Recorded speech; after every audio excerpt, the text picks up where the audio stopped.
Happy Saturday, everybody. For today's classic, we are going back to the medieval period with our story of Christian mystic Margery Kempe.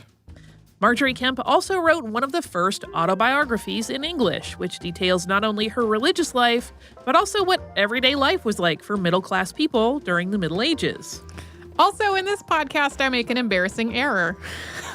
I say that Santiago de Compostela is the home of the tomb of St. Peter. It is not. It is the reported burial place of St. James. I just misspoke the absolutely wrong name. So other than that, enjoy.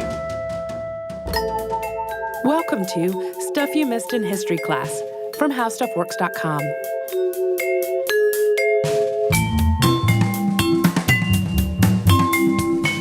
Hi, and welcome to the podcast. I am Tracy V. Wilson.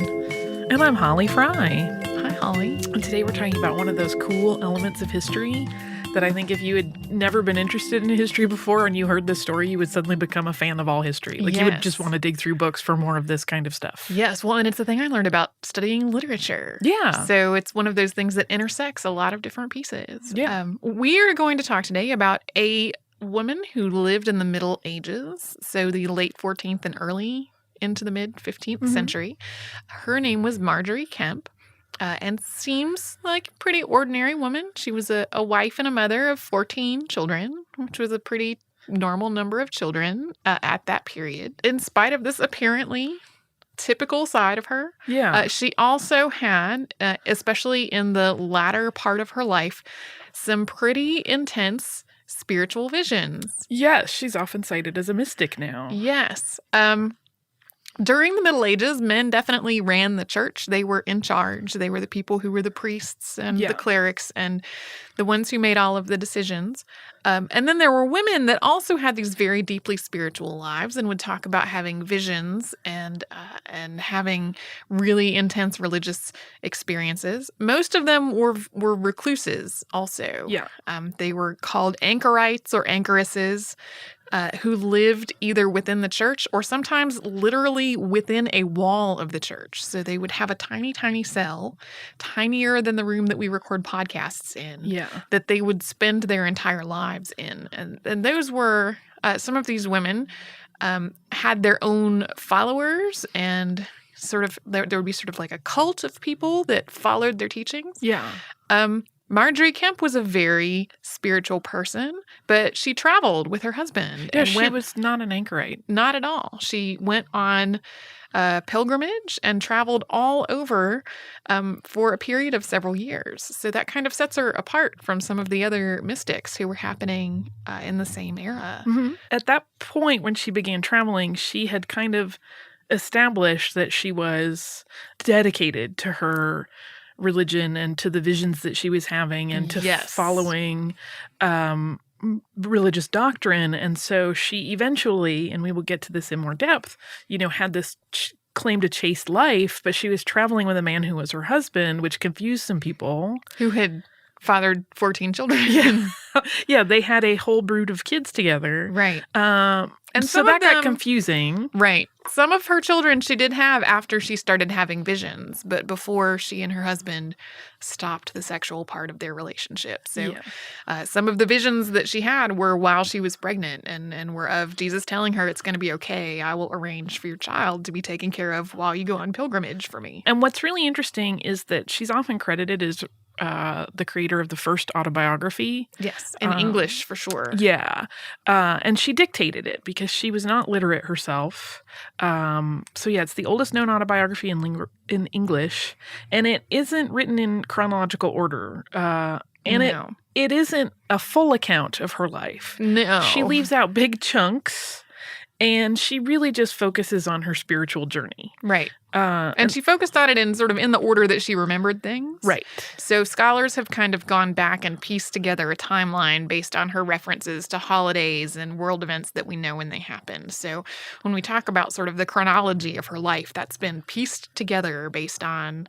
Yeah, that is not her laying out in her autobiography like I was born here. She's kind of all over the place. And she did dictate it sometime after most of the events she talks about. So it is all, it's subject to human recollection. Right. But to start at the beginning, Yes. So she was born around 1373 to her father, who was John Brunham. It may also have been Burnham. Yep. We're not quite sure. We've seen both ways. Yes, it's written down in more than one spelling. And he was the mayor of King's Lynn, which was then called Bishop's Lynn, which is on, just in case anybody needs a quick geography checkpoint, it is on the side of England towards the Netherlands. Yes.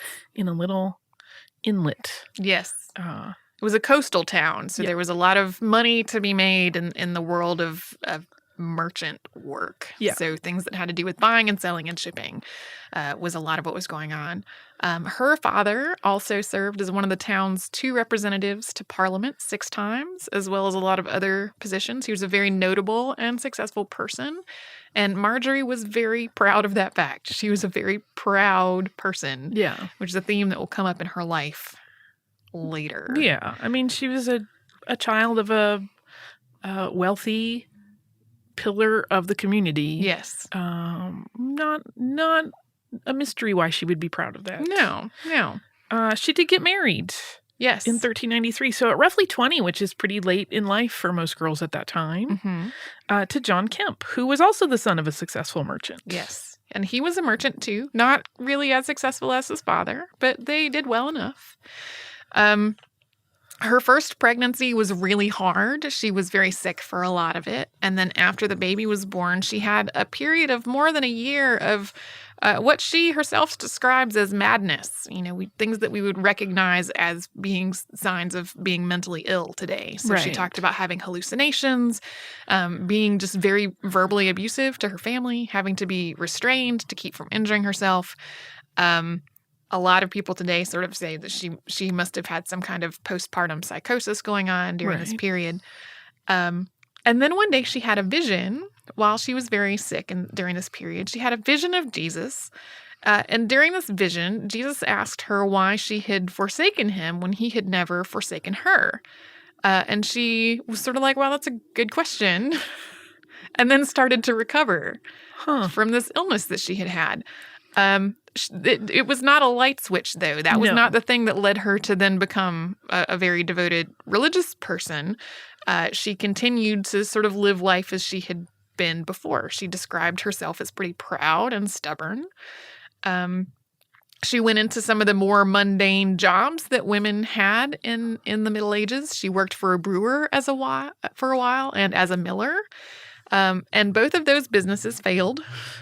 So she maybe wasn't great at those things. Yeah, well, she made good beer, but she couldn't repeatedly make enough good beer to sell it. To sustain a business. She'd make a good batch, and then the next one would be terrible. And the mill had problems with the horse. One of her team of horses just refused to turn the mill, and so both of those businesses failed, and that started to become a more humbling experience. It still, though, was a period of years before she started on a just very deeply religious path. Right. She started to become more and more preoccupied with what heaven was like and how, in her mind, heaven was this amazing place and earth was pretty terrible. Mm-hmm. So let's figure out how to get to heaven faster. Right. She started spending more and more time in church. She gave up meat and alcohol and eventually sex as penance for previous sins. And she also did a thing that was kind of a common practice during the Middle Ages, which was the mortification of the flesh. And she did this by wearing a hair shirt. Right. And if you don't know what a hair shirt is, it's a very coarse or prickly shirt that you wear under your clothing so that it physically irritates your skin all day long. Constantly. Yeah. And she actually... she started wearing that before she stopped having sex with her husband because she wore it while she was pregnant at one point. Oh, my goodness. Which sounds like torture. It does sound horrible. I mean, I've never had a child, but knowing from the descriptions of other people what being pregnant is like. Yeah, that can be very uncomfortable, and it's exhausting already. And sometimes you already feel prickly and rashy anyway. So to add a hair shirt on top of that? No. Sounds horrible. Yes. And then she had a couple of years that were kind of the easy part of her. Right. Where she was fasting. She was, acts of contrition. They weren't terribly difficult. But then she had 3 years of temptations. Yes. Including when a man tried to seduce her away from her husband. So she had these years where it was sort of like she was trying very hard to be a very, quote, good religious person, and that was going really well. It was easy for her to fast. It was easy for her to do these things. Then all these temptations started, including a man who tried to seduce her. And when she agreed to seduce him, or to be seduced by him, he spurned her. So she did not actually go through with it, but the fact that in her brain she had given in, she thought was she had mentally sinned. She had mentally sinned, and she felt that was just as bad. Right. And so it was after that she really recommitted herself to staying on the path that she felt like was going to lead her into heaven and to being a better person and to getting rid of the sins of her past. Once she got to about the age of 40, she started having some just really intense, dramatic visions that felt, she described them as real. As like real events that were happening that she was participating in. Yeah. So she had visions where she would hear God or Jesus speaking to her. Right. But then she also had these visions that were like she was physically present at events that were described in the Bible. Right. So she had one where she was present at the birth of the Virgin Mary and took care of the Virgin Mary as a child. And then the birth of Jesus. And the crucifixion, like very notable events. Yeah. She sort of had visions that were physically real to her in which she participated in all of these events. And it's interesting to me just that a lot of those are in a maternal way. It's taking care of these religious figures and being part of, their birth and that young developmental part of their life cycle, when we'll talk about it a little bit more later, but in most of her writings, she never mentions her kids. The 14 children she actually had are pretty tertiary in the whole narrative. We only really hear about one of them, and that is one who she describes as being physically or spiritually troubled, and she felt that her intervention had helped to save him. And that's really sort of the one story of one of her children that we hear about. She talks a lot about having visions of women who are present in the Bible and having relationships with them. And then she has other visions that are more like conversations with Jesus or with God. So, for example, she had a vision of a conversation with Jesus in which he told her to stop wearing that hair shirt because he was going to give her sort of a spiritual hair shirt for her heart. Yeah. Rather than physically wearing a hair shirt. He also commanded her to continue to not eat meat and to only wear white, which was the color of consecrated virgins. Mm-hmm. That was actually a huge deal at the time. The fact that she was going around all in white, but she was not actually a virgin, got lots of hatred and derision from other people. And then in the same series of conversations, she felt commanded by God to go on pilgrimage to Rome, Jerusalem, and Santiago. And so after a few years, she did that. It took a while to actually get started. They had various affairs to settle and other stuff that they had to prepare for. But about 2 years after feeling commanded by God to go on pilgrimage, she started her pilgrimage, and that was in 1413. Yeah, and in the midst of all of this, she was praying pretty constantly to end her sexual relationship with her husband because she felt that she was displeasing God with their inordinate love. Yeah, they had a very active physical life together. Clearly, because they had 14 kids. Right. But yeah, the way she describes it, theirs was not a relationship of quote, having sex just for procreation. Like, they had a very physical relationship. They were very attracted to each other. Right. It was a very passionate It's a very passionate thing. And, this whole thing happens from her point of view, but she describes her husband as a willing participant in the end of their sexual relationship. Right. Eventually. At first, it's some years of prayer. Yeah. Some years of what she sort of describes as kind of a divine intervention. Like, he would want to have sex, and then he would be stricken with terror, and then they would not. And She had been praying for about 3 years when they had an argument one day while they were traveling by the side of the road. And an argument in which he was like, so if somebody came and said, like with a sword, if somebody came with a sword and said, you need to have sex right now or I'm going to murder you, could we have sex? And she was like, no, I would rather you die. And he was like, okay, seriously, if it's going to be time for this, what I want you to do is to stop your fast that you're doing on Fridays and have a meal with me on Friday. Yeah. And pay off all of my debts. Yeah, it was a bit of a negotiation. It was totally a negotiation. And she was kind of reluctant to do this at first because she had been praying really hard to stop their relationship, but she had also felt commanded by God to fast every Friday. Right. So she prayed about that. The word she got back was, okay, if this is cool, you can stop having your fast on Friday and stop your relationship with your husband, and that will all work out. It'll even out. It will even out. And so on June 23rd, 1413, she and her husband stopped being married, and they stopped having sex, but they continued to be married until he died. Yeah, which is interesting. I mean, that is at that point 20 years into the marriage. Mm-hmm. So I think when you're retelling it or even hearing it or reading it in a history book, there is that weird, wow, that would really stink to marry someone and have them say they didn't want to be intimate with you. And it seems like it's much closer to the beginning, but they had been married for quite a while at that point. They had. And we can't ever fully know everything that went down there and like what words were truly, I mean, she recounted, from memory, but I do just wonder at what that conversation must have really been like. Right. And, if there was some degree to which he wanted to give in just to make her happy, because they seemed like they had genuine affinity for one another. Yeah. They seemed to have a very close relationship that was based on love and trust and support. I had actually, because I had read her autobiography many years ago, and I had kind of forgotten that part of it. And in my head, he had become this kind of like reluctant participant in his wife's craziness. Yeah. And that was just me superimposing, because that is not how it reads at all. And she talks about them having a very fond relationship. And, Yeah. They did have things that they disagreed about and things that they had to come to some kind of consensus over, like stopping their sexual relationship.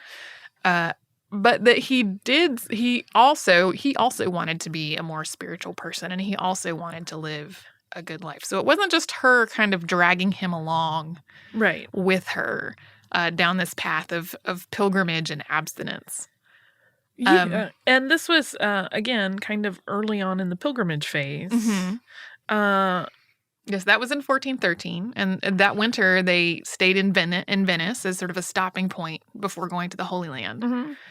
I think it's interesting that a little before that, at the very beginning, she visited holy sites closer to home. Oh, right. We skipped over that part. Norwich and Canterbury.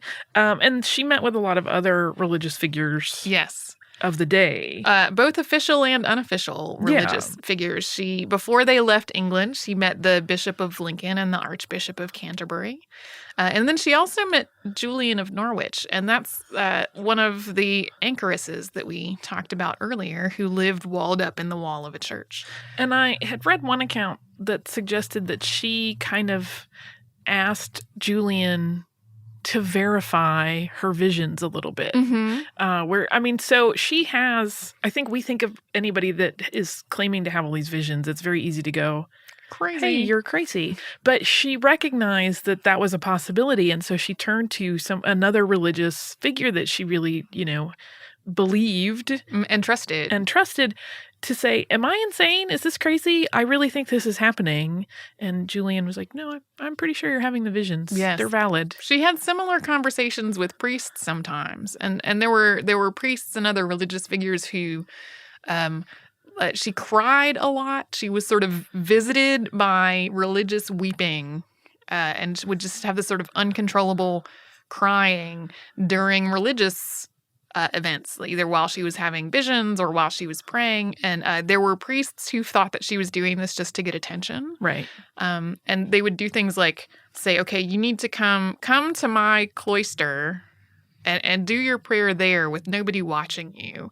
And then they would just kind of secretly watch from around the corner and find that she was still weeping. Right. And then they would find that as evidence that she was being genuine in what she was describing and not making it up. It was the hair shirt in her heart. It was the that hair was shirt. probably making her cry. Yes.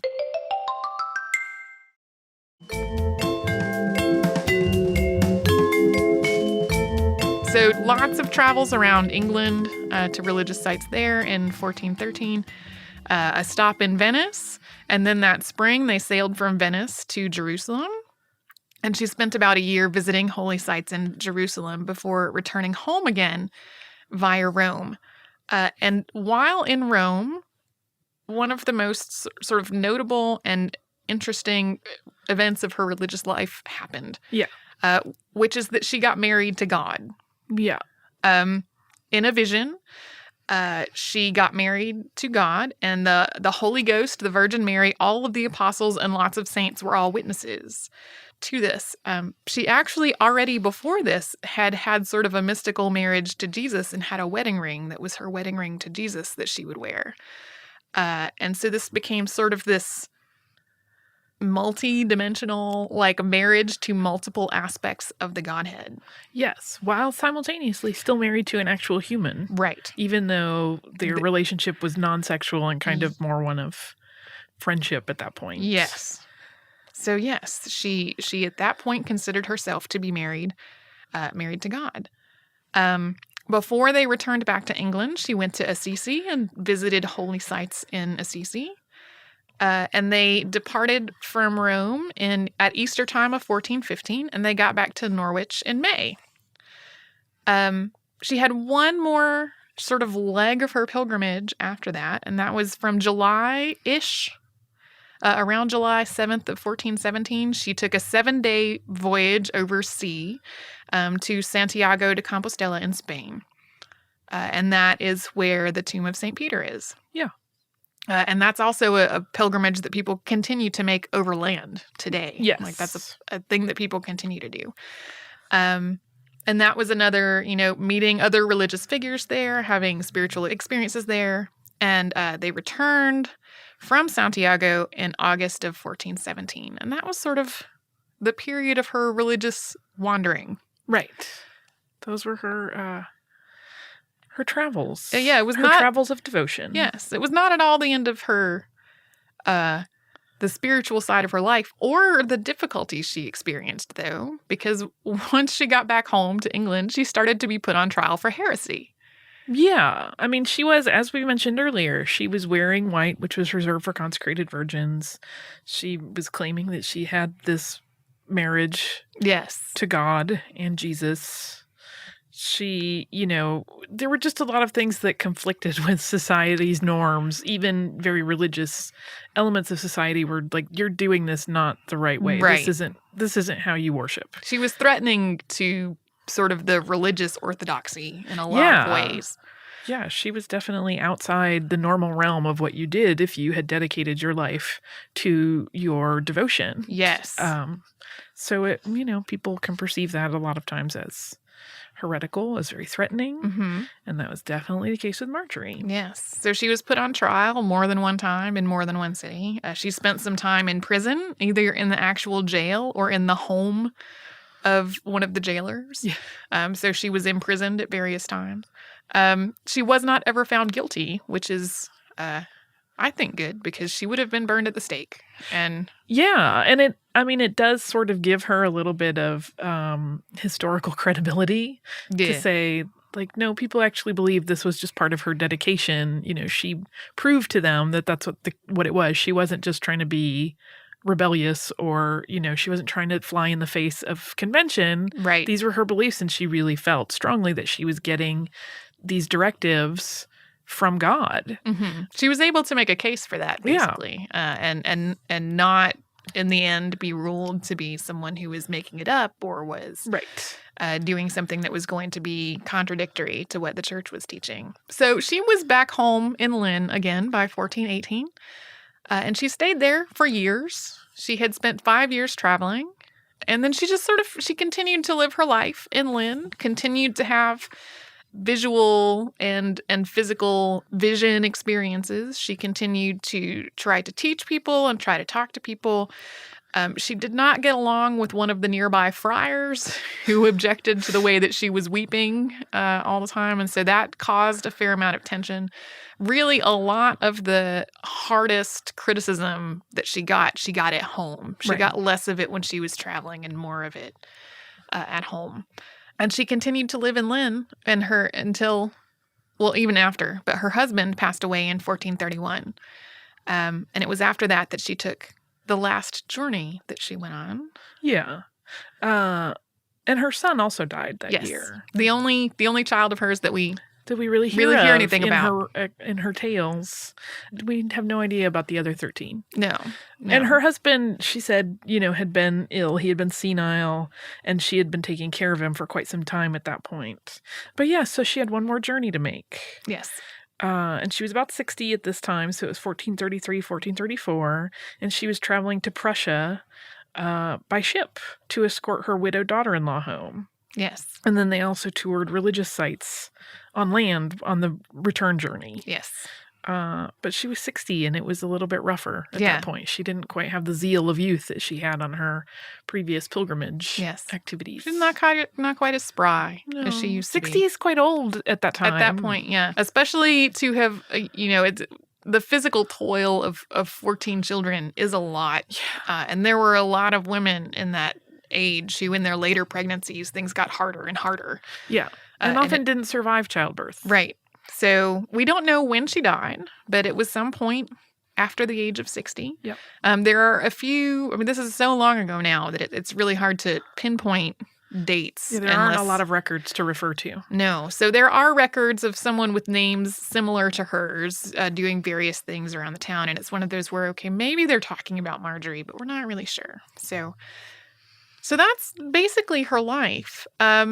But she's one of those people who her life there's more to it than just the dates of what all the things happened. Yeah. She's a very important figure in the landscape of religion. Yeah. We've talked a lot about sort of the themes of her life already. There was a lot of prayer and a lot of confession and a lot of teaching of gospel to other people. Yeah. And she was also really beloved and reviled, depending on who you talked to. There were religious leaders who would ask for her to come visit them so that they could meet her and talk to her. Yeah. And then there were other people who would try to prosecute her for heresy. Yeah, she was sort of just having to prove the validity of her faith and devotion all the time. Constantly. Yes.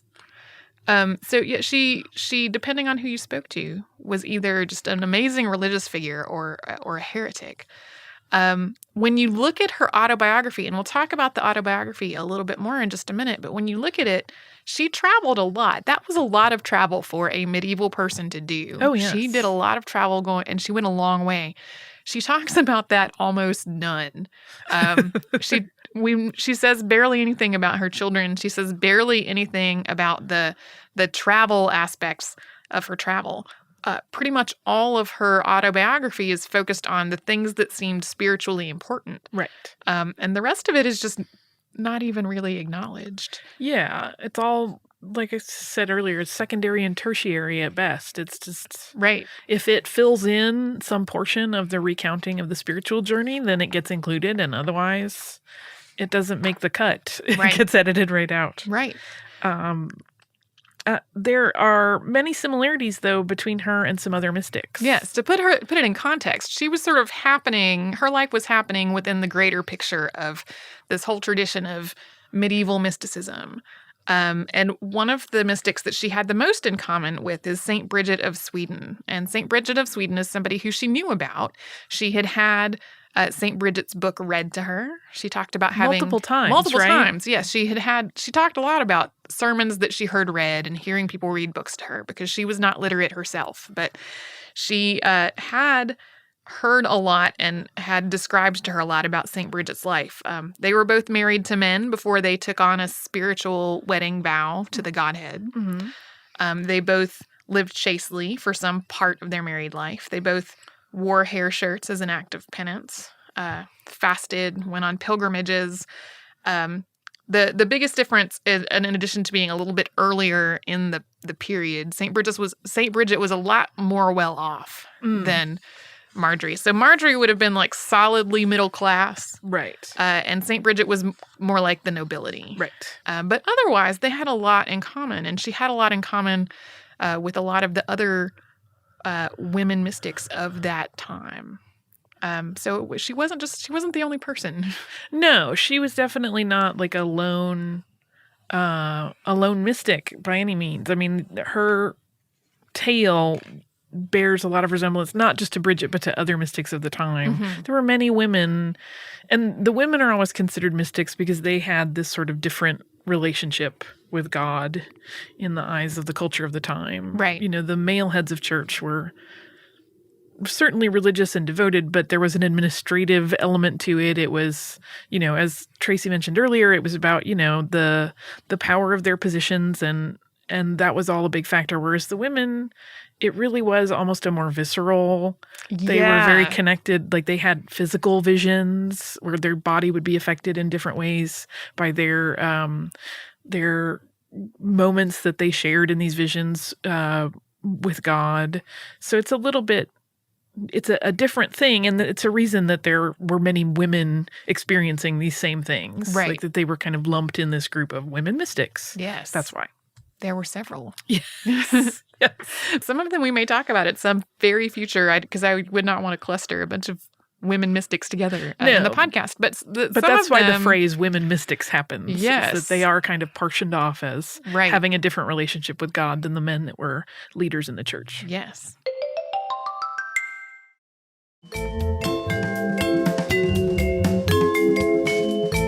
So today, because you know, we live in a world that likes to find explanations for things that don't necessarily have explanations, there are a lot of theories today about various illnesses that she may have had that may explain the visions that she had. And so if you go digging through journals, you will find people who argue that she had epilepsy or postpartum psychosis or hysteria or schizoaffective disorder or bipolar disorder or Jerusalem syndrome. It's sort of a long laundry list of psychological explanations for the things that she wrote about in her life.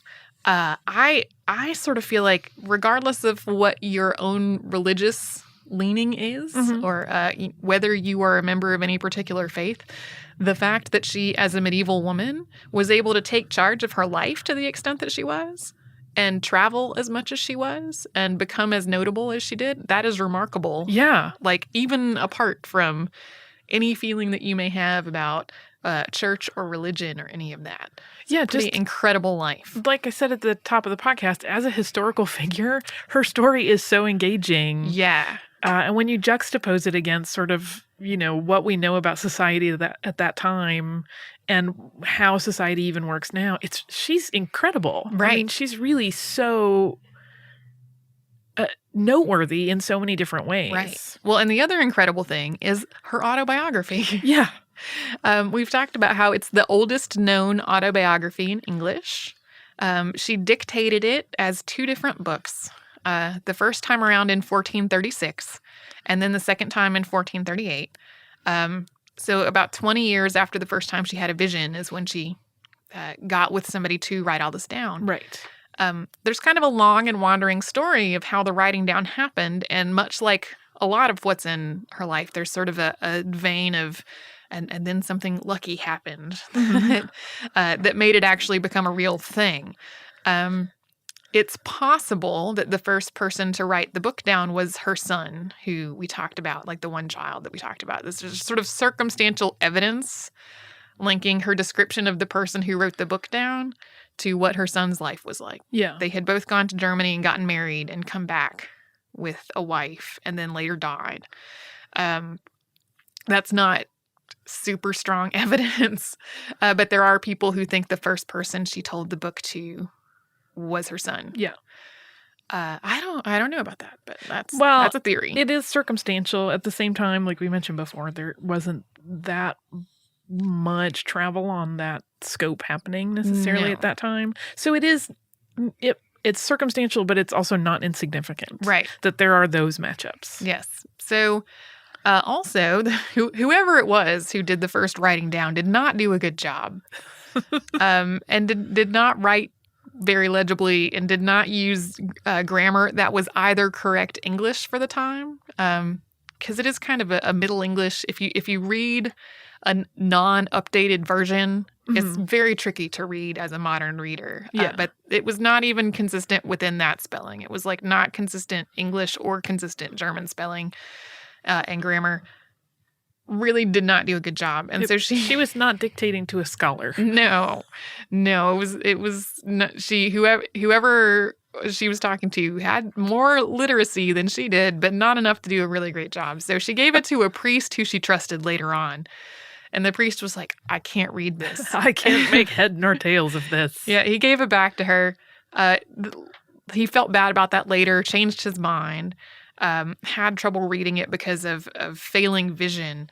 And she was like, I really have faith that God will help you do this. And in the end, he did do the rewrite of it with her.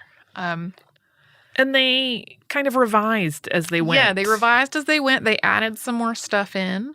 And that leads people to sort of ask, who should we think of as the writer of this? Right. Was it Margery? Was it the first person who wrote it down? Was it the priest who rewrote it?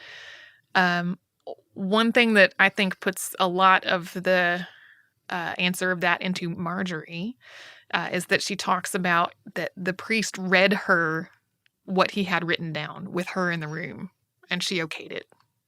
So even though she was not physically the one holding the writing utensil, she approved what had been written down after it was written down. Right. She was like the verbal editor at that point. Yeah. There's also a lot of scholarly work that compares various pieces of the book, like in terms of the spelling and the style and the tone, to try to figure out who wrote what and what had been influenced by who. Mm-hmm. For example, she, likely did not need help making her narration sound like other books written at the time that were devotional in nature. Right. Because she had been hearing those from the time she was quite young. Right. Over and over. I mean, we talked about St. Bridget's story that she had read to her many, many times, and several others. So she already kind of had a sense of that style of narration. Right. Well, and because she did not have the luxury of being able to write things down, she probably also had a very good memory. Yeah. So even though she was narrating something from memory, her memory was probably a little sharper than a lot of ours now. Mm-hmm. And a lot of people who have the luxury of making the list of things to take to the store because they know how to read and write.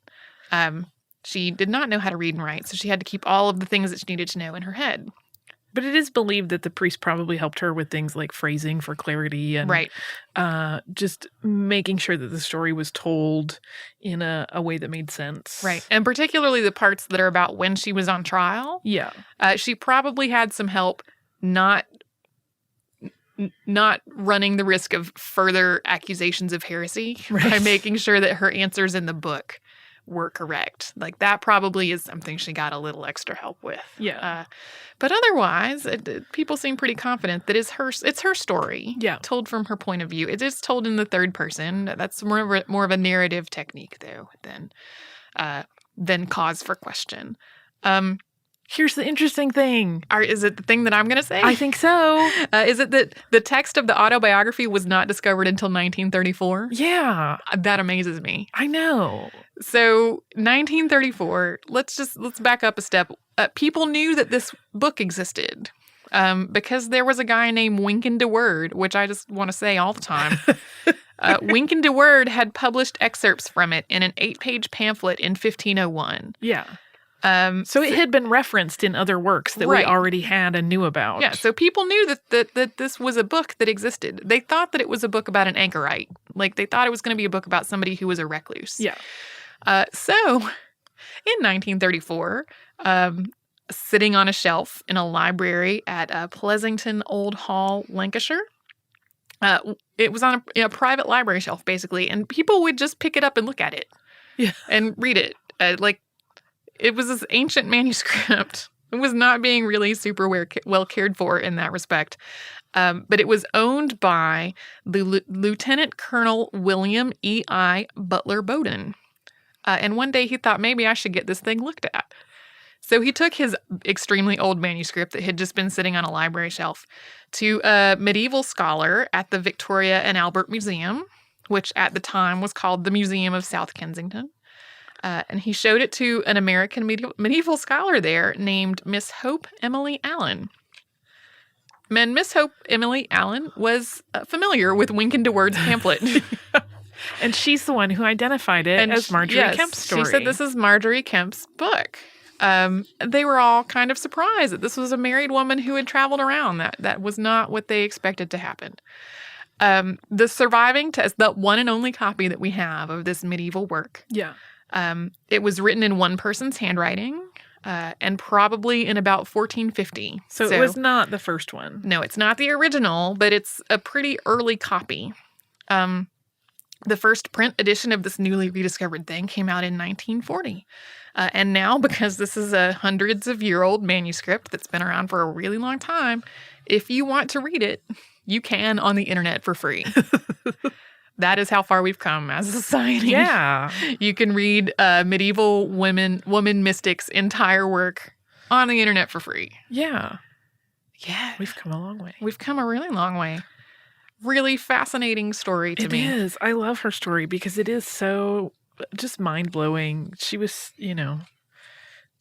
so outside the realm of what was ever expected. I mean, as you said, even scholars that discovered the book, it was were not like, what they wait, thought. what happened in her life? And then her husband went with her? And he said it was okay that they weren't going to have sex. Wow. It's a fascinating tale. It is. It's outside the realm of regularity for her time, for sure. Outside the realm of regularity for a lot of stuff. And she's, regardless of whether you feel that her visions were real or were psychosis, she was a remarkable woman. Yeah, you can, Google her and see all manner of artwork depicting her, which is just, it's one of those things where I will think about her story and I'll look at some of those and it's like my brain tries to put them together and I just wish I could know what was really going on in her head sometimes. Yes. If you want to read her book, you have two choices. There are lots of editions of it, but two primary choices. And one is the one with modernized language, which is a very easy and fast read because it is very simple language. If you're reading the one that is more in more of a Middle English style, that can take a while if you're not used to it. Yeah, if you're not used to it, it can take a while to get used to the way things are spelled and all of that. But either way, you can get a hugely interesting glimpse into a medieval woman's traveling life. It's also significant because we mentioned that it's the first English autobiography, but for many scholars, it's one of the really best surviving texts on just sort of what life was like in medieval England. Right. So it's significant not just from her religious story and her societal sort of fascinating trajectory, but also just in terms of a historical document about what it was like to live in a port city in England at the time. Yeah, in a middle-class family. Yeah. So many reasons that it's worth taking a look at. So that's Margery Kempe.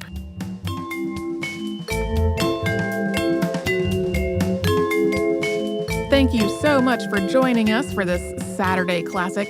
Since this is out of the archive, if you heard an email address or a Facebook URL or something similar during the course of the show, that may be obsolete now. So here is our current contact information. We are at historypodcasts@howstuffworks.com, and then we're at Missed in History all over social media. That is our name on Facebook, Twitter, Tumblr, Pinterest, and Instagram. Thanks again for listening. For more on this and thousands of other topics, visit howstuffworks.com.